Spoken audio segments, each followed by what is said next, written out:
الحمد لله نحمده ونستعينه ونستغفره ونؤمن به ونتوكل عليه ونعوذ بالله من شرور أنفسنا ومن سيئات أعمالنا من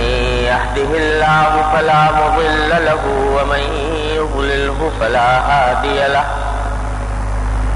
وأشهد أن لا إله إلا الله وحده لا شريك له وأشهد أن سيدنا وسندنا ونبينا ومولانا محمدا عبده ورسوله صلى الله تعالى عليه وعلى آله وأصحابه وبارك وسلم تسليما كثيرا أما بعد فأعوذ بالله من الشيطان الرجيم بسم الله الرحمن الرحيم الذين استجابوا لله والرسول من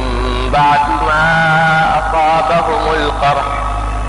للذين أحسنوا منهم واتقوا أجر عظيم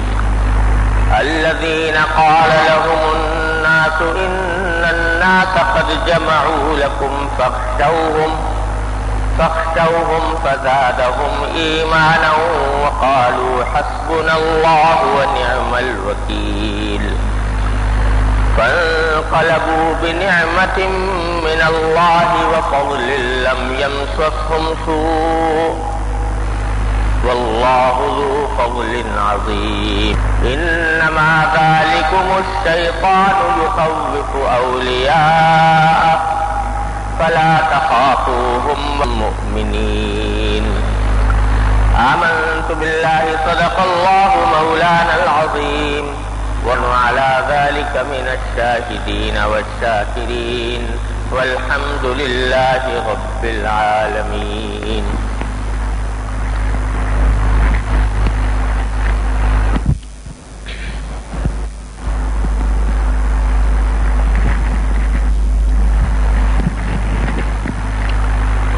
بزرگان محترم اور برادران عزیز،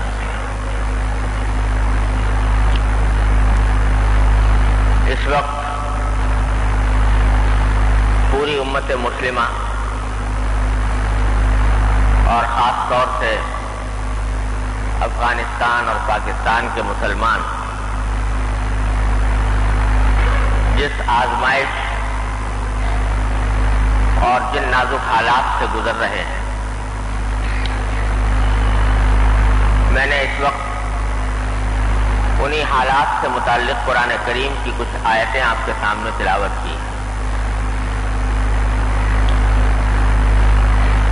یہ مرحلہ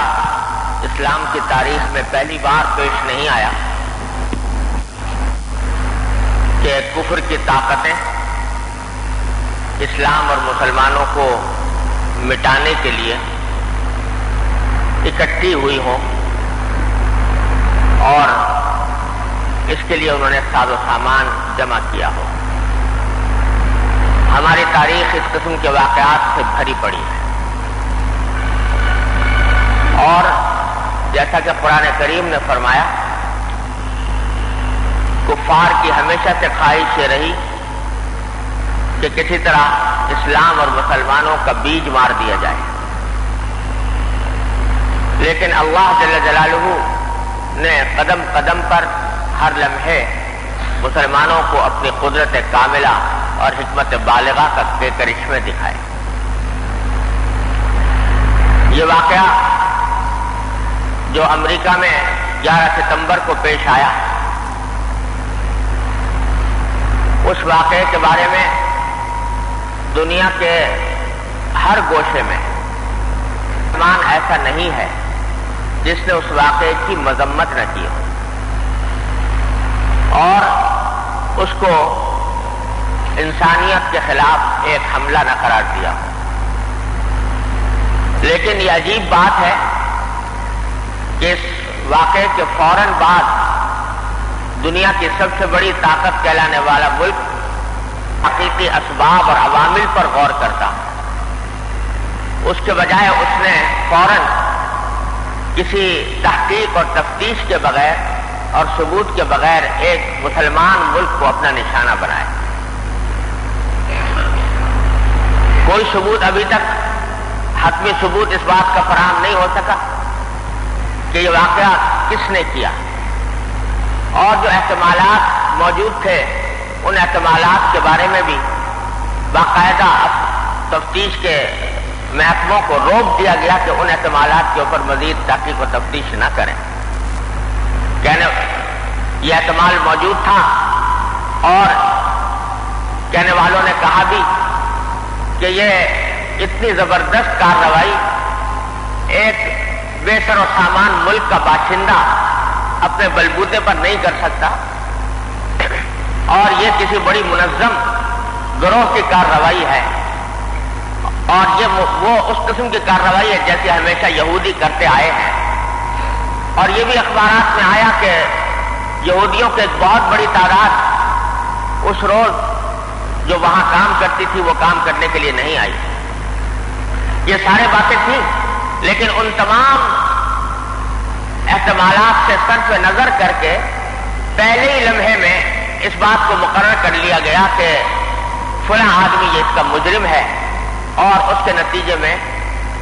اس بیچارے اس بے سر و سامان ملک کے اوپر حملے کی تیاریاں شروع ہو گئیں۔ اور دنیا یہ بھی تماشا دیکھ رہی ہے کہ دنیا کا طاقتور ترین ملک، سپر پاور کہلانے والا، دنیا کے کمزور ترین ملک کے اوپر حملہ آور ہے۔ میں عرض کیا کرتا ہوں کہ بجائے خود یہ بات انتہائی ذلت کی بات ہے، ذلالت کی بات ہے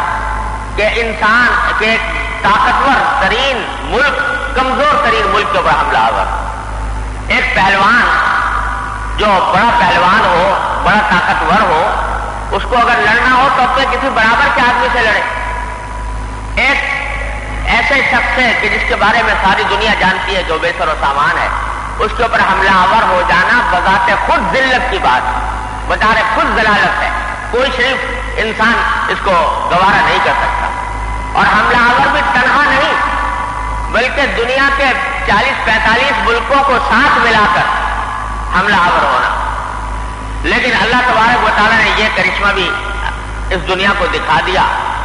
کہ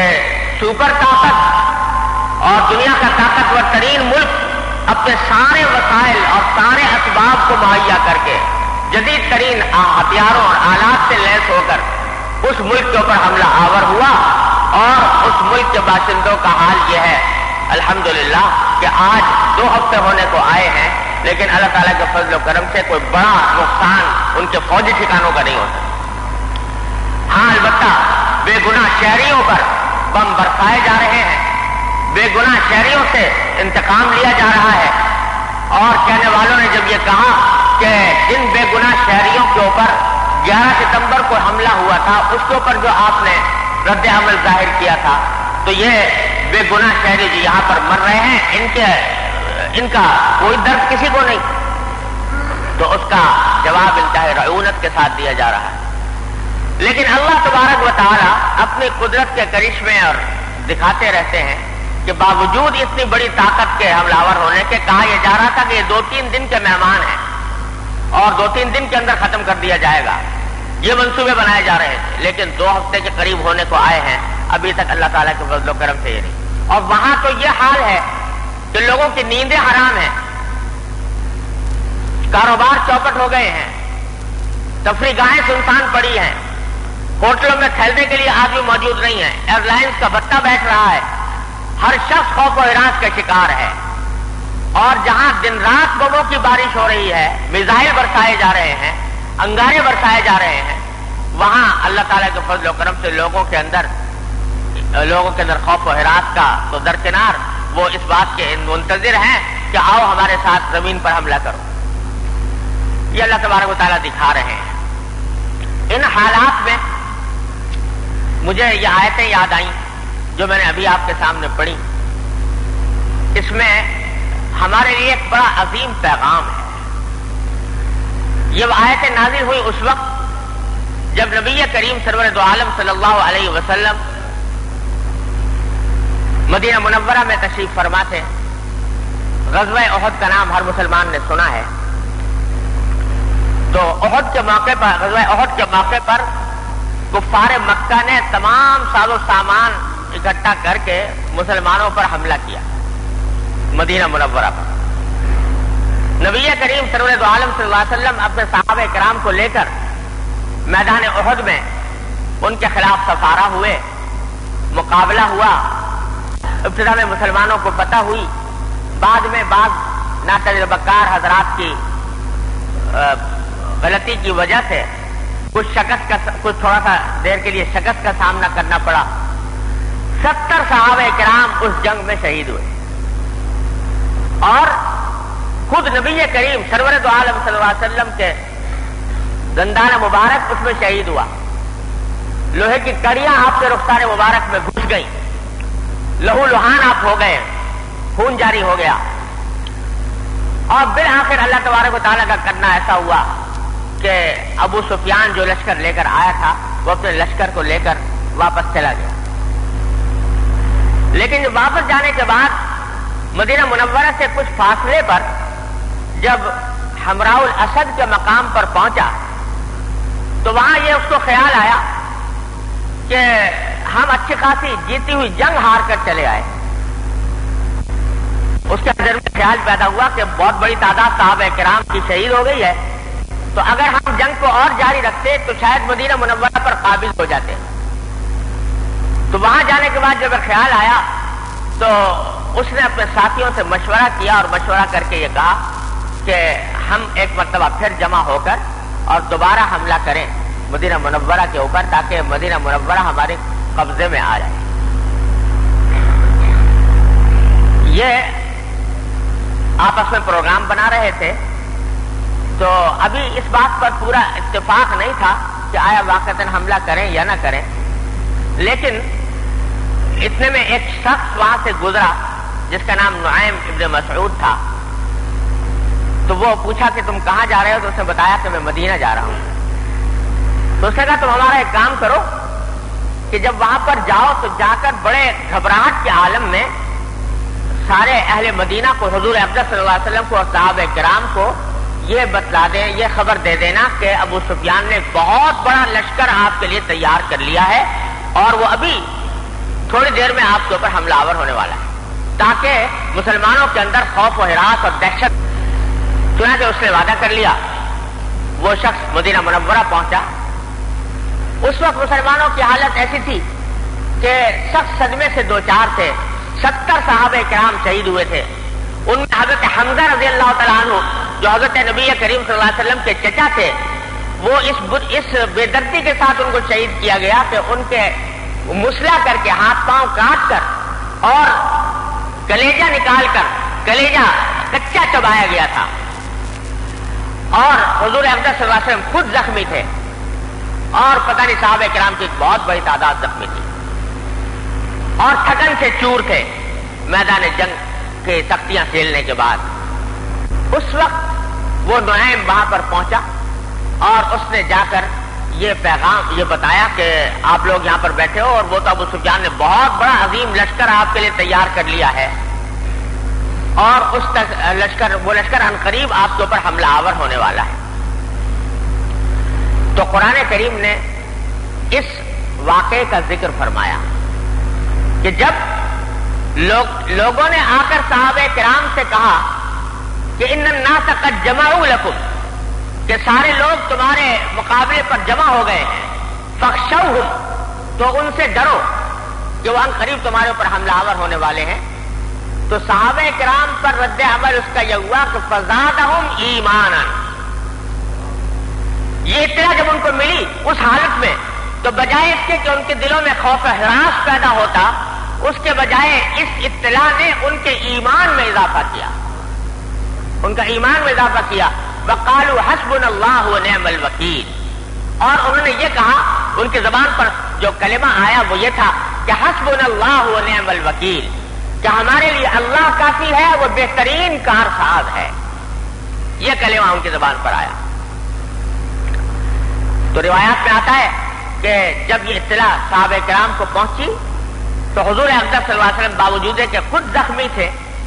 اور باوجود کہ اتنی بڑی تعداد صحابہ کرام کی تھکی ہوئی تھی اور زخمی تھی، آپ نے یہ فرمایا کہ اگر یہ لوگ ہمارے خلاف جمع ہو رہے ہیں تو بجائے اس کے کہ یہ ہم پر حملہ آور ہو، میں چاہتا ہوں کہ ہم آگے بڑھ کر ان پر حملہ کریں۔ چنانچہ آپ نے فرمایا کہ جو شخص میرے ساتھ چلنا چاہتا ہو وہ میرے پیچھے آ جائے۔ صحابہ کرام رضی اللہ تعالیٰ عنہ مجمعین سارے کے سارے، کوئی بھی پیچھے رہنے والا نہیں تھا، نبی کریم صلی اللہ علیہ وسلم کے ساتھ روانہ ہوئے۔ صرف ایک صحابی تھے حضرت جابر رضی اللہ تعالیٰ عنہ، انہوں نے آ کر عرض کیا کہ یا رسول اللہ میرا دل تو یہ چاہتا ہے شوق جہاد کی وجہ سے کہ میں آپ کی معیت کے اندر اس جہاد میں شریک ہوں، لیکن اسی احد کی جنگ میں میرے والد شہید ہو گئے ہیں۔ حضرت عبداللہ ان کے والد تھے، وہ شہید ہوئے اور وہ اپنے پیچھے 9 لڑکیاں چھوڑ کر گئے ہیں، اور جس وقت وہ شہید ہو رہے تھے تو اس وقت میں انہوں نے مجھے بلا کر وصیت کی تھی کہ بیٹا میں 9 بیٹیاں چھوڑ کر جا رہا ہوں اور ان کو تمہارے حوالے کر رہا ہوں، ان کو تم کبھی تنہا مت چھوڑنا۔ تو اس واسطے ایک طرف دل جاتا ہے کہ آپ کے ساتھ چلوں اور ایک طرف میرے باپ کی وصیت یاد آتی ہے کہ میں ان لڑکیوں کی جا کر دیکھ بھال کروں مدینہ منورہ میں۔ نبی کریم سرور دو عالم صلی اللہ علیہ وسلم نے فرمایا کہ تم اپنے باپ کی وصیت پر عمل کرو، ان لڑکیوں کو کی جا کر دیکھ بھال کرو اور انشاءاللہ تمہیں وہی ثواب ملے گا جو جہاد کے اندر تمہیں ملتا۔ اور یہ کہہ کر نبی کریم صلی اللہ علیہ وسلم روانہ ہوئے، اور روایات میں آتا ہے کہ جب روانہ ہوئے تو سارے راستے صحابہ کرام یہ کلمہ پڑھتے ہوئے گئے کہ حسبنا اللہ و نعم الوکیل، حسبنا اللہ و نعم الوکیل۔ تو قرآن کہتا ہے کہ جب انہوں نے یہ کلمہ کہا کہ حسبنا اللہ و نعم الوکیل، ہم پر بھروسہ کیا، فانقلبوا بنعمت من اللہ وفضل لم یمسسہم سوء، تو وہ لوٹ کر آئے اس حالت میں اللہ تعالیٰ کی نعمت اور اللہ کے فضل سے اس حالت میں لوٹ کر آئے کہ ان کا بال بیکا نہیں ہوا تھا۔ ہوا کیا کہ جب ابو سفیان کو اطلاع ملی کہ حضور اقدس صلی اللہ علیہ وسلم خود روانہ ہو گئے ہیں تو اللہ نے اس کے اوپر ایسی دہشت طاری کی کہ وہ اپنا سارا منصوبہ چھوڑ کر وہاں سے بھاگ کھڑا ہوا، اور حضور اقدس صلی اللہ علیہ وسلم جب پہنچے تو وہاں سے وہ جا چکا تھا۔ تو صحابہ کرام بغیر مقابلے کے، بغیر کسی تکلیف کے واپس تشریف لے آئے۔ فانقلبوا بنعمت من اللہ وفضل لم یمسسہم سوء۔ اس واقعے کی تفسیر کرتے ہوئے علماء کرام نے یہ لکھا ہے کہ حسبنا اللہ و نعم الوکیل کا کلمہ دوسری روایات میں بھی آتا ہے کہ یہ ایسا کلمہ ہے کہ جب بھی انسان کو کوئی پریشانی ہو، لاحق ہو یا کوئی مسئلہ درپیش ہو تو یہ کلمہ کہے بکثرت یہ پڑھے تو اللہ تبارک و تعالیٰ اس کی پریشانی کو دور فرماتے ہیں۔ لیکن ساتھ ہی علماء یہ فرماتے ہیں کہ اس واقعے نے یہ سبق دیا کہ محض گھر میں بیٹھ کر حسبنا اللہ و نعم الوکیل پڑھ لینا یہ کافی نہیں ہے، بلکہ اپنی امکان میں جتنی جد و جہد ہو، اپنے امکان میں جتنا آدمی کچھ کر سکتا ہو وہ کر گزرے اور پھر اللہ پر بھروسہ کر کے کہ حسبنا اللہ و نعم الوکیل۔ اس واسطے کہ صحابہ کرام نے محض گھر میں بیٹھ کر حسبنا اللہ و نعم الوکیل کا ختم نہیں کیا، بلکہ میدان جہاد کی طرف روانہ ہوئے، سارے راستے یہ قدم بھی بڑھا رہے ہیں جہاد کے لیے اور ساتھ ساتھ زبان کے اوپر حسبنا اللہ و نعم الوکیل بھی ہے۔ تو معلوم ہوا کہ انسان جتنی کوشش کر سکتا ہے وہ کوشش کرے، اور کوشش کرنے کے بعد پھر اللہ پر بھروسہ کرے، اللہ تعالیٰ کے سے یہ کلمہ کہ حسبنا اللہ و نعم الوکیل۔ ایک اور حدیث مجھے یاد آئی کہ ایک مرتبہ ایک صحابی تھے، ان کا ایک مقدمہ حضور اقدس صلی اللہ علیہ وسلم کی خدمت میں پیش ہوا، کسی نے ان کے اوپر کوئی دعویٰ دائر کیا ہوا تھا۔ جب حضور اقدس صلی اللہ علیہ وسلم نے دونوں کی گواہیاں سنی اور مقدمہ کی کارروائی فرمائی تو آخر میں انہوں نے ان کے خلاف فیصلہ کر دیا، حضور نے کہ نہیں، مدعا علیہ کے خلاف فیصلہ کر دیا کہ آپ کے اوپر یہ ذمہ داری عائد ہوتی ہے۔ جب وہ جانے لگے تو جاتے ہوئے راستے میں ذرا آگے بڑھ کر انہوں نے کہا حسبی اللہ و نعم الوکیل، کہ میرے لیے اللہ کافی ہے اور بہترین کارساز ہے۔ حضور اقدس صلی اللہ علیہ وسلم نے فرمایا کہ ذرا ان کو بلاؤ، چنانچہ ان کو واپس بلایا گیا۔ آپ نے پوچھا بھائی تم نے کیا کلمہ کہا جاتے ہوئے؟ تو انہوں نے کہا میں نے عرض کیا حسبی اللہ و نعم الوکیل، تو آپ نے فرمایا یہ کلمہ حسبی اللہ و نعم الوکیل یہ عاجز ہو جانے والے کا کلمہ نہیں ہے. جو آدمی عاجز ہو جائے یعنی غلط راستے پر ہو اور غلط راستے کی وجہ سے اس کے ساتھ کوئی اس کے خلاف کارروائی کی گئی ہو، اس کے لیے یہ کلمہ نہیں ہے. یہ کلمہ اس شخص کے لیے ہے کہ جو اپنی طرف سے صحیح راستہ اختیار کرے اور صحیح راستہ اختیار کرنے کے بعد پھر بھروسہ کرے اللہ پر، کہے کہ حسبی اللہ و نعم الوکیل. یہ فرمایا حضور اقدس صلی اللہ علیہ وسلم. تو معلوم ہوا کہ محض ایسے مواقع پر جب کہ انسان کچھ کر سکتا ہو تو اس صورت میں محض گھر میں بیٹھ کر ہاتھ پر ہاتھ رکھ کر حسبی اللہ و نعم الوکیل پڑھنے کا فائدہ نہیں، لیکن اس وقت فائدہ ہے کہ جب انسان اپنی مقدور بھر کوشش کر لے اور مقدور بھر کوشش کرنے کے بعد یہ کہے کہ حسبی اللہ و نعم الوکیل. تو آج کے حالات میں صورتحال یہ ہے کہ شریعت کا حکم یہ ہے کہ اگر کسی بھی مسلمان اسلامی ملک کے اوپر کوئی غیر مسلم طاقت حملہ آور ہوتی ہے، کوئی غیر مسلم ملک حملہ آور ہوتا ہے، تو اس ملک کے باشندوں پر جہاد فرض ہو جاتا ہے. اور اگر اس ملک کا امیر سب کو بلائے جہاد کے لیے تو ہر شہری کے اوپر جہاد میں شامل ہونا فرض ہے. یہاں تک کہ فقہاء کرام نے یہ لکھا کہ شوہر اور بیوی کو شوہر سے اجازت کی ضرورت نہیں، بیٹے کو باپ سے اجازت کی ضرورت نہیں، وہ اس حکم کی تعمیل میں نکل جائیں اگر امیر کی طرف سے جہاد کے لیے بلایا جائے اس ملک پر جس ملک میں پر حملہ ہوا. اگر وہ لوگ کافی نہیں ہیں اس حملے کا مقابلہ کرنے کے لیے تو جو قریب ترین بستی کے لوگ ہیں ان کے اوپر جہاد فرض ہو جاتا ہے اگر وہ ان کو دعوت دیں کہ آؤ ہماری مدد کرو.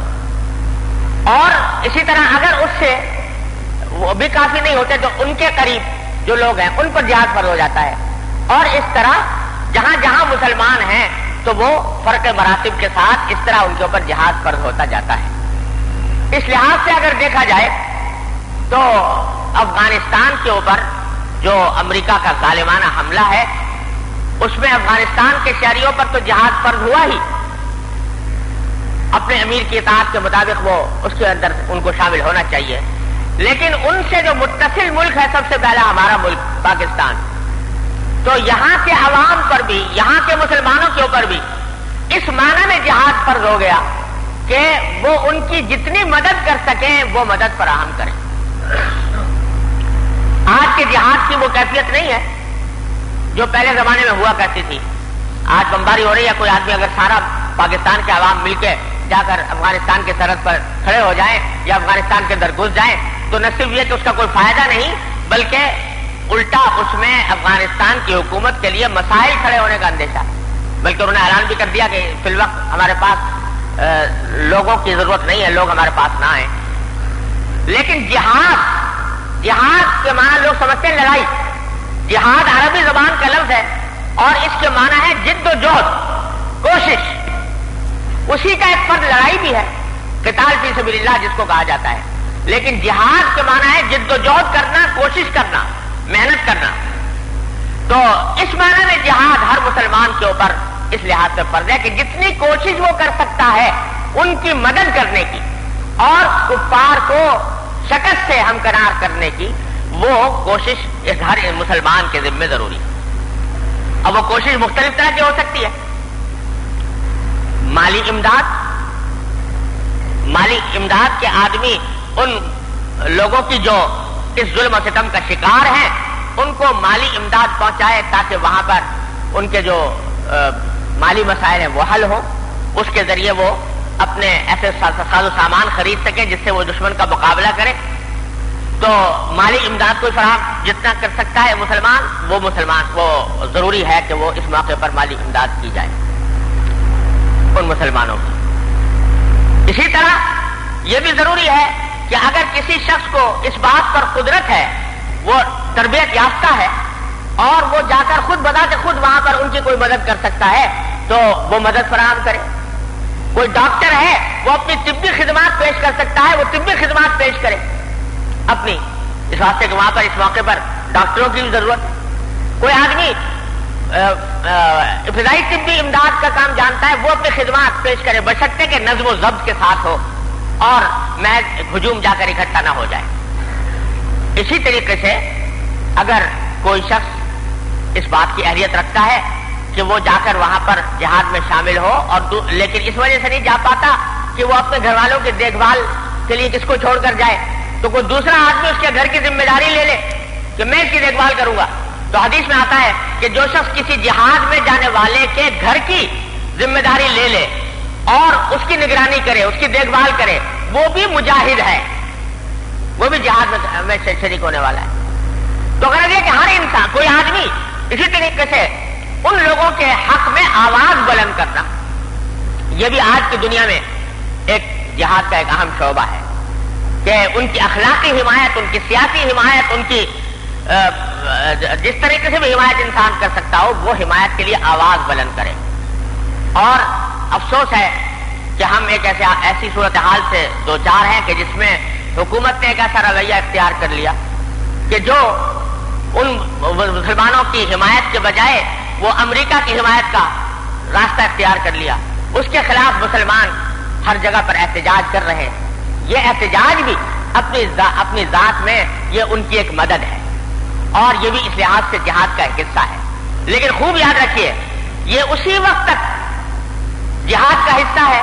اور اسی وقت تک یہ ان کی مدد کا حصہ ہے اور جائز ہے اور انشاءاللہ باعث اجر و ثواب ہے جب تک یہ شریعت کے دائرے میں ہو۔ اگر شریعت کے دائرے سے ہٹ کر گناہ کر کے آدمی یہ کام کرے گا تو نہ اللہ کی مدد آئے گی اور نہ اس کو جہاد کہا جا سکے گا۔ وہ شریعت کا دائرہ کیا ہے کہ یہ احتجاج پرامن ہونا چاہیے، اس میں کسی کی جان پر حرف نہ آئے، کسی بے گناہ کو مارا نہ جائے، کسی کی املاک پر حملہ نہ کیا جائے، کسی کی دکان نہ جلائی جائے، کسی کی گاڑی نہ جلائی جائے اور نہ نجی املاک کے اوپر حملہ کیا جائے نہ سرکاری املاک پر حملہ کیا جائے۔ یہ سرکاری املاک کسی حاکم کی جائیداد تو نہیں، یہ سرکاری املاک کے سارے عوام کی املاک ہیں، لہذا ان کو اگر تباہ کرنے کی کوشش کی گئی، ان کو نقصان پہنچایا گیا تو وہ اپنا ہی نقصان ہے، وہ سارے عوام کا نقصان ہے۔ اور شاید میں نے اس سے پہلے یہ بتایا تھا آپ کو کہ اللہ تبارک و تعالیٰ نے ہمارے ذمے جو حقوق العباد فرض کیے ہیں، بندوں کے حقوق، ان کا قاعدہ یہ ہے کہ حقوق اللہ تو صرف توبہ سے معاف ہو جاتے ہیں، لیکن حقوق العباد صرف توبہ کرنے سے معاف نہیں ہوتے جب تک کہ صاحب حق معاف نہ کرے۔ اب اگر کسی ایک فرد کا آپ نے حق طلب کیا، اس کی معافی آسان ہے کہ جا کر آپ اس سے معافی مانگ لیں، لیکن اگر سرکاری املاک کو تباہ کریں گے، قومی املاک کو تباہ کریں گے تو اس کے اندر تو ساری قوم کا حق ہے۔ جب ساری قوم کا حق ہے تو آپ کس کس سے معافی مانگتے پھریں گے، کس کس کو راضی کریں گے، کس کس سے معافی مانگیں گے؟ لہذا ان کو تباہ کرنا اور ان کو جلانا اور ان کو توڑ پھوڑ کرنا یہ اتنا بڑا گناہ ہے کہ اس کی معافی کی کوئی صورت نظر نہیں آتی۔ تو اگر کوئی کام اللہ کے لیے کیا جائے لیکن وہ کیا جائے گناہ کر کے تو اللہ کی مدد کیسے آئے گی؟ اللہ تعالیٰ ہماری تاریخ تو اس بات کی گواہ ہے کہ مسلمانوں نے جب جہاد کیا تو اس جہاد کے اندر اللہ تبارک و تعالیٰ کے تمام احکام کی اس طرح پیروی فرمائی کہ چاہے بظاہر ہمارا ظاہری مفاد اس میں قربان ہوتا ہو، لیکن اللہ تبارک و تعالیٰ کے حکم کی تعمیل کرتے ہوئے ایک ایک حکم کی پابندی فرمائی۔ لہذا یہ احتجاج ضرور ہونا چاہیے اور پوری قوت کے ساتھ ہونا چاہیے، لیکن اس احتجاج کے اندر یہ ضروری ہے، اس کی کامیابی کے لیے بھی یہ ضروری ہے کہ یہ پرامن ہو اور اس کے اندر توڑ پھوڑ سے اور لوگوں کی املاک کو اور سرکاری املاک کو نقصان پہنچانے سے پرہیز کیا جائے۔ یہ بھی ایک مدد کا حصہ ہے، اور بھائی ایک مدد تو ہر مسلمان ہر جگہ ہر وقت کر سکتا ہے اور وہ کرنی فرض ہے ہر مسلمان کے ذمہ، وہ یہ کہ وہ دعا کرے ان کے حق میں اور ساری امت مسلمہ۔ حقیقت میں معاملہ صرف افغانستان کا نہیں ہے، وہاں معاملہ در حقیقت پوری امت مسلمہ کا ہے۔ افغانستان تو ایک ڈھال ہے، افغانستان تو ایک بہانہ ہے، لیکن حقیقت میں مقصود یہ ہے کہ اس کے آڑ میں، اس کے پردے میں تمام مسلمانوں کو ختم کیا جائے، ان کی قوت کو پارا پارا کیا جائے۔ لہذا دعاؤں کا اہتمام اپنے ہر نماز کے اندر بھی اور دوسرے اوقات میں بھی، گھروں کے اندر بھی زیادہ وقت اللہ تبارک و تعالیٰ کی طرف رجوع میں، انابت میں، دعا میں گزاریں۔ قرآن کریم کی تلاوت ہو، استغفار ہو، اپنے گناہوں سے اللہ تبارک و تعالیٰ کے حضور معافی مانگی جائے، یہ ہے کام کرنے کا، اور یہ اس کام کے ساتھ جب کہیں گے حسبنا اللہ و نعم الوکیل تو انشاءاللہ اللہ تبارک و تعالیٰ کی طرف سے مدد آئے گی۔ اللہ تبارک و تعالیٰ مجھے آپ کو سب کو اس پر عمل کی توفیق عطا فرمائے۔ واخر دعوانا الحمدللہ۔